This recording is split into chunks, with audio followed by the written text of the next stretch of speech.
Hey guys, welcome back to my channel.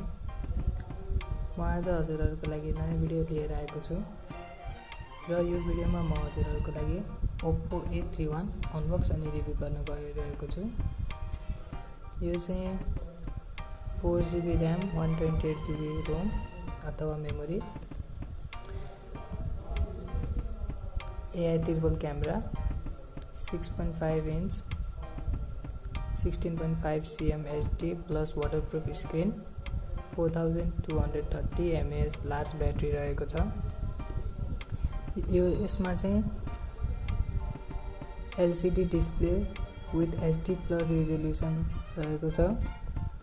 यसको rear camera 12 megapixel को f1.8 aperture plus 2 megapixel depth sensor with f2.4 aperture plus 2 megapixel macro lens with f2.5 aperture रहेको छ। ल unbox सुरु गरौँ।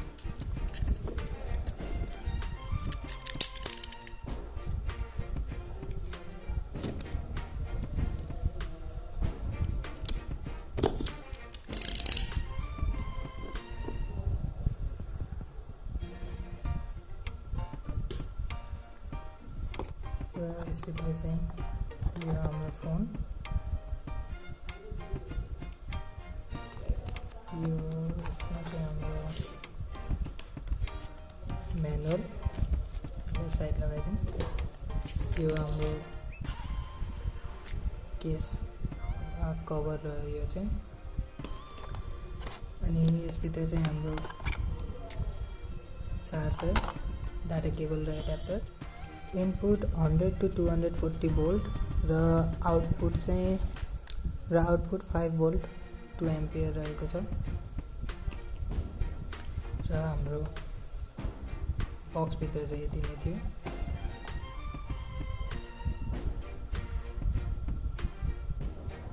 यो phone boot भइसकेको छ, मैले सेटअप गरिसकेको छु। र यो रह्यो हाम्रो सिम कार्ड इजेक्टर टुल र यसको चाहिँ साउन्ड टेस्ट गरिहालौँ।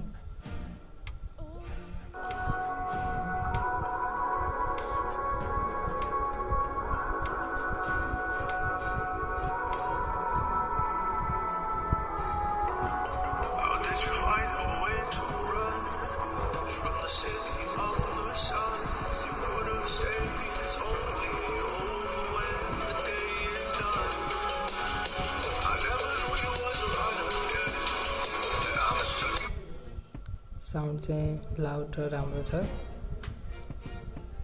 Camera check गरिहालौँ।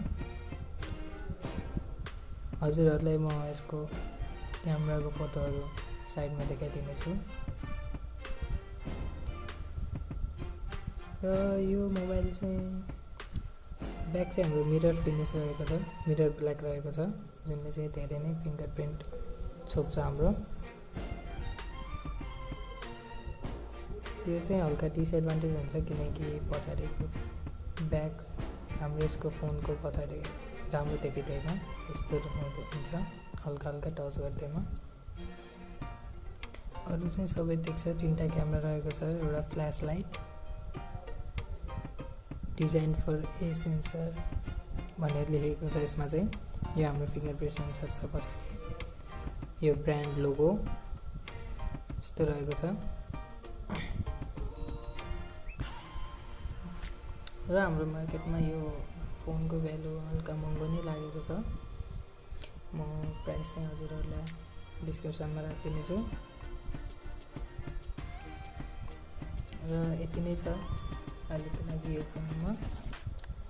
यदि तपाईँलाई भिडियो राम्रो लाग्यो र यहाँसम्म हेरिदिनु भयो भने प्लिज लाइक, कमेन्ट र सेयर चाहिँ गरिदिन नबिर्सिनु होला।